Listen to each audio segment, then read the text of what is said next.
What's up, guys? Kara Corey here for another episode of Dietitian Talk. And for today's video, I wanted to discuss something that may be something you haven't heard about before.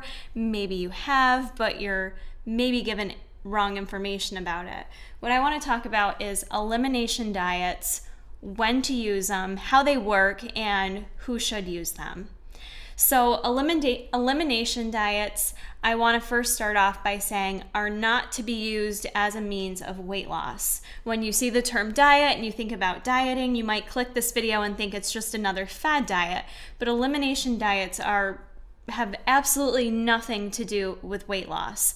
Elimination diets are set up to help individuals that feel like they're experiencing any type of, well, there's a lot of symptoms I'll go into, but an elimination diet is essentially used to help pinpoint foods that may be aggravating you, maybe causing GI upset, maybe it's a means to find out what you're allergic to and to figure out the best foods that may need to be removed from your diet.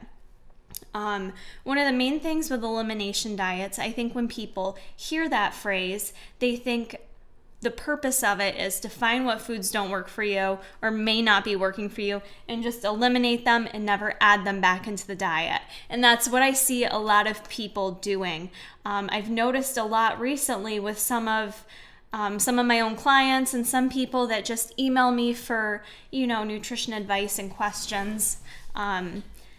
That there's a lot of foods people willingly omit from their diet without knowing if they're truly sensitive or allergic to it. I get a lot of folks that comment that bloating bothers them or that they have some GI upset and they're not really sure what's bothering them. And this is just such a common occurrence in today's day and age with the foods that we eat and the foods that we have available in our society. Many of us find that certain things bother us, and it's really hard to kind of tease out what bothers us and what doesn't. So specifically, elimination diets are usually more used for those that are trying to find out what you may be allergic to or sensitive to. A food sensitivity or intolerance, I'll use those terms interchangeably, is different than someone with a food allergy. So I want to start by just identifying that because a lot of people use that incorrectly. I've seen that mostly working in my normal job, if you will. A lot of people classify anything as an allergy. An allergy produces an immune-mediated response. There's some type of response that the immune system is going to produce. Basically, your immune system produces antibodies, which are proteins that help to work with that foreign substance that's in your body. It helps to kind of alleviate those issues and produce histamine to combat that response that's going on in your body. So there's this inflammatory response that's created. An allergy can be very serious. It can cause you to have hives, itching, swelling, possibly anaphylactic shock where you can't breathe, your throat's closing up. It's very, very serious. And if you're someone that thinks you're allergic to food to that degree where you've had anaphylactic shock, anaphylaxis, I can never say that word. If you feel like you've had that, if you know you've had that, you should just go to a doctor and they can do more quick testing versus going through a whole elimination diet series. They can do some oral food testing right then and there to kind of figure out what you're allergic to if you have anaphylaxis. So if you have an intolerance or a sensitivity, there is no immune response that occurs from an intolerance or a sensitivity. That more so just is having digestive type symptoms. For instance, you may find cramping, bloating, I mentioned, possibly diarrhea or constipation, more of those types of digestive symptoms. So it is very different if you're having an intolerance versus an allergy. But if you feel like you're having either, an elimination diet could potentially help. Some other people that may benefit from an elimination diet would be anyone having any type of autoimmune disease type issues. I can go into specifics on that in other videos if you guys are interested in certain diseases or certain autoimmune issues, things like IBS or leaky gut. There is so much research in terms of the gut health and what foods we're consuming that can be implicating our health. So tons of videos to come on that. As you guys know, I'm studying right now on that topic a little bit more in my certification course. But, really that's generally who would benefit from an elimination diet. Now, if you're someone that wants to start an elimination diet, because let me say that I'm not doing this video because I think everyone and their brother needs to do an elimination diet. Quite the opposite. I want to make sure people are educated on what an elimination diet is and why you would do one. So with that being said, if you're someone that thinks you really should be working with your doctor and or dietitian during this process. To start an elimination diet, you first need to know what foods are bothering you and what you think is bothering you. The most common denominators for an elimination diet are going to be items such as eggs, dairy, gluten, soy, and nuts, shellfish. Those tend to be the biggies. Those are like your biggest allergens, and also tend to be the biggest items that you're going to want to eliminate if you're doing a diet like this. Depending on what symptoms you've seen, this is very individualized, which is why you should be working with a healthcare professional to kind of tease out what you should eliminate versus not eliminate. You don't want to just eliminate unnecessary things from your diet, because then you're going to be taking out good sources of nutrition. And during this process of eliminating, you're going to need to work with your dietitian to find appropriate substitutions, because it's still critical that you're getting in good sources of nutrition and that you're not just totally removing all protein from your diet, all sources of wheat, fiber, and vitamins and other minerals. So you're definitely going to want to be working with a dietitian to help you plan your meals accordingly. Now, with an elimination diet, once you've figured out those set foods that you're going to be eliminating from your diet, you're going to need to eliminate them for a period of at least 3 weeks. Like I mentioned, this isn't a forever elimination diet, but a period of 3 weeks, because if you are having any type of allergic reaction or immune response to those foods, it's going to take about 3 weeks for your body to recover and for those antibodies that were produced to basically dissipate. So you're going to need to give yourself a full 3 weeks to essentially heal yourself and heal your gut. So during that 3-week period, you're gonna remove everything from those list of foods that you've agreed upon with your doctor or dietitian. With that being said, you need to be very diligent to follow that to a T, which means if you're making your own meals at home, you need to be mindful of what ingredients you're adding. You need to make sure, if you're cooking something, that someone else in your household maybe didn't just cook shrimp in a pan and you're omitting shellfish. So even things as simple as that, you really want to make sure you keep it as eliminated as possible, if you will. Same as going out to eat.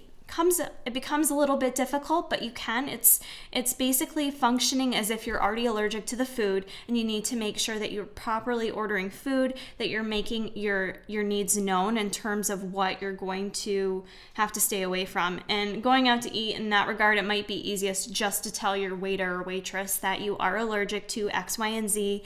Can you make sure that this food is made without, you have to be very specific when you go out to eat, because remember, the person waiting on you may just be a 17-year-old from high school, and they may not really understand your restrictions or how severe they are. So during this 3-week period, probably best if you eat at home, but if you can't, just make sure you're being super careful and cautious about what foods you're ordering and how you're going about ordering them. So that's kind of step one. You're going to omit all those designated foods for at least 3 weeks. And after that 4-week period, depending on when you feel like your symptoms are starting to resolve, you're going to actually start to add those foods back in again. And what we're going to do is add those foods back in one at a time. And when you do this, you need to be food journaling very diligently again. In order for this elimination diet to really work, for you to really be able to figure out your body, for you to be able to figure out what is causing the issue, you have to be very diligent with it, with documenting everything. So when you start to add those foods back in again, you need to keep a food journal. And I don't just mean a food journal like in MyFitnessPal. I mean, I'd probably buy a journal and actually write out what you eat, when, and then have some type of description about how you're feeling after the fact. Are you feeling sluggish? Are you feeling tired? Are you feeling immediately crampy and bloated 30 minutes after? Or are you starting to feel like itchy, or all those types of symptoms that I kind of already discussed? Be a little bit more hypersensitive to those, and add some description in your journal about what you're feeling as you start adding those foods back in. So you're going to add those back in one at a time, and then with that, you're going to also want to remove again. So you're going to go through this cycle of adding them all back in for a set period of time, probably like 3 to 4 weeks again, where you add them all back in. Now, at the end of that 3 to 4 weeks, you're going to sit down with your doctor or dietitian. You're going to review and see, out of those 8 foods that we initially eliminated and added back in, out of the 8, what are causing me issues? And you should be able at that point be able to kind of tease out what ones are causing you issues. Hopefully not all of them. It may just be some of them. Maybe it is all of them. Hopefully not, though.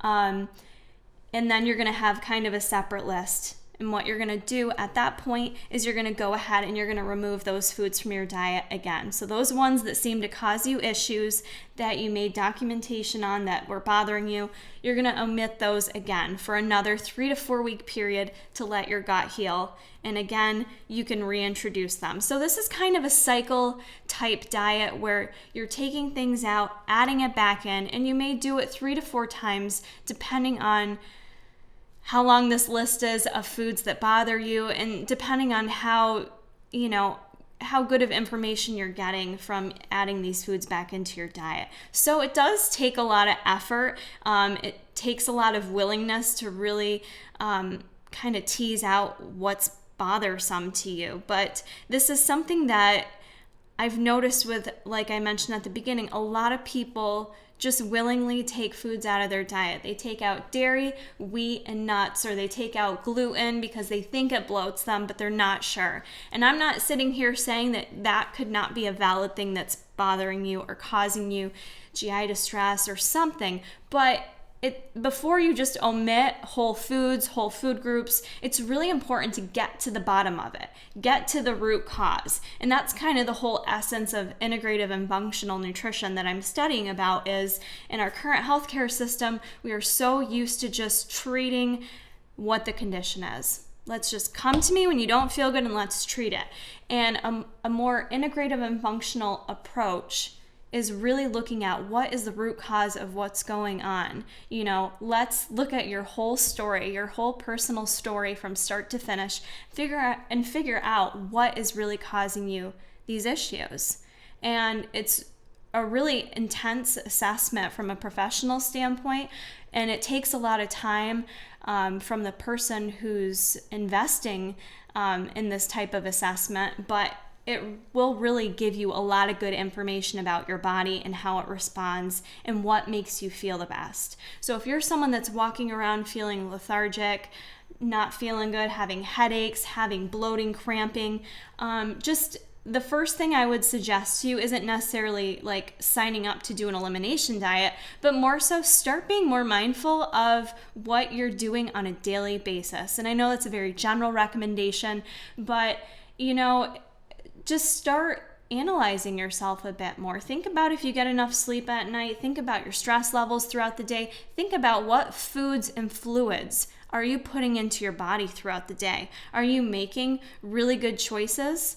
Are you making choices based on foods that just taste good and foods that were offered to you at the time because you were at work and someone, ordered pizza that day? Or are you making choices based on, I want to fuel my body really well. I want to feed it really well. I want to give myself all the vitamins and minerals that my body needs. I want to make sure I have a good balanced amount of macronutrients. I want to make sure I'm not overeating, that I'm eating to the point of feeling satisfied for what my body needs.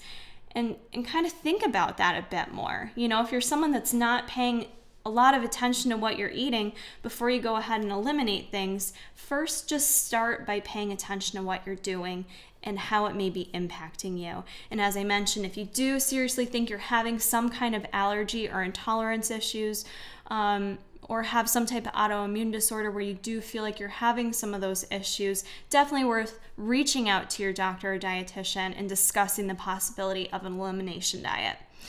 So I hope this video was helpful to you guys, gave you a little bit of information on what an elimination diet is and what it's used for. That is what I'm here to do, is just educate you guys, give you good information. So I hope you found this helpful. If you've ever done an elimination diet, I'd love to hear more about it. So please discuss that in the comment section. Let me know how it went for you, and comment any other videos you'd like to see for future topics, and keep checking back for more.